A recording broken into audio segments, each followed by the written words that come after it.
On a quiet morning by the river, Joe was startled when a large crocodile swam toward his boat, its eyes locked onto his.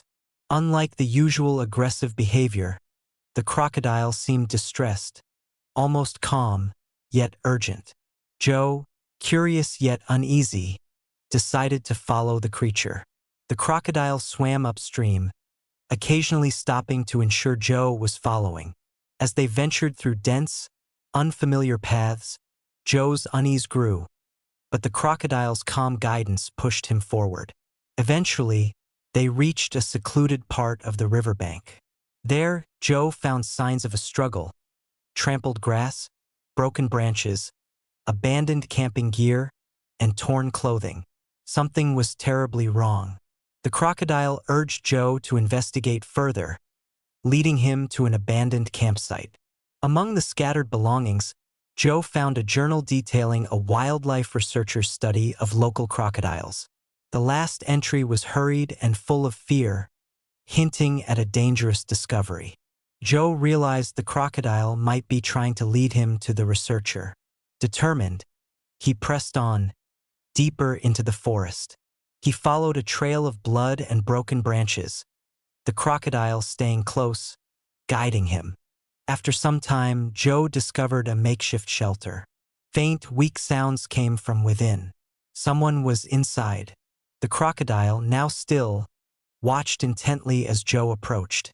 His heart raced, knowing he was on the verge of uncovering something critical. Joe's breath quickened as he peeked inside the shelter.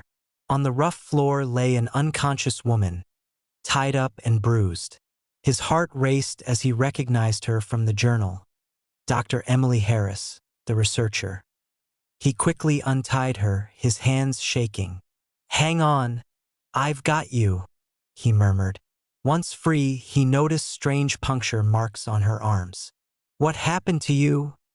he asked, gently waking her. Dr. Harris slowly regained consciousness, disoriented.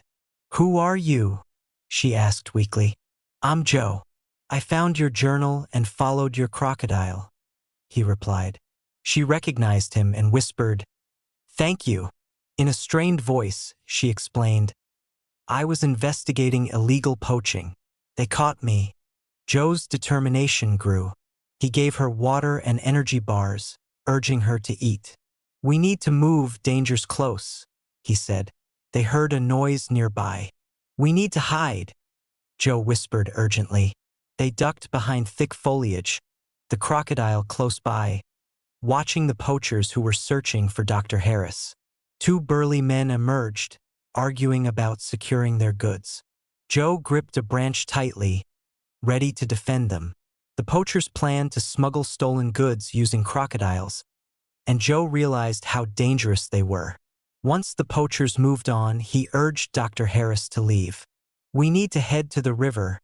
It's our best chance," he said. They moved swiftly, guided by the crocodile towards potential safety. As they neared the river, Dr. Harris shared more about the poaching ring, explaining their methods of smuggling rare species for profit. "We need to warn the authorities," Joe said.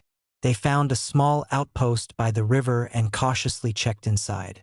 There, they discovered an old radio. Joe sent a distress signal. "We need immediate assistance. Illegal poaching operation. Immediate danger." Dr. Harris and Joe stayed hidden, waiting for help. The air was thick with tension as they heard the faint sound of helicopters approaching. "Sounds like help is on the way," Joe said, trying to stay hopeful. But he knew they weren't safe yet. The poachers would hear the helicopters too. They had to remain quiet and low.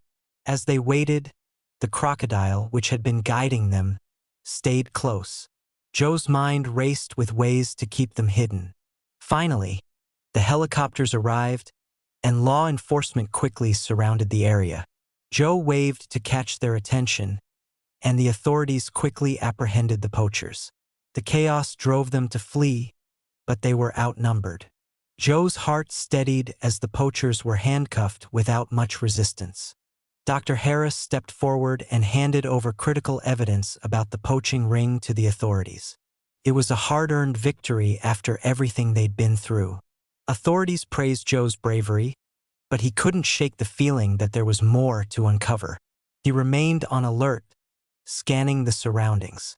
"Something's still out there," he muttered. Later, Joe received a letter from Dr. Harris, thanking him for saving her life. But it revealed something even more surprising. The crocodile wasn't just a wild animal. It had been trained by Dr. Harris to recognize and seek help from humans. Joe was stunned, learning that the crocodile's actions were the result of years of Dr. Harris's groundbreaking research into crocodile intelligence.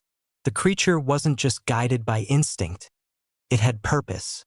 Joe reflected on how the crocodile's purposeful behavior had played a crucial role in their survival. It wasn't just chance. It was part of an incredible experiment.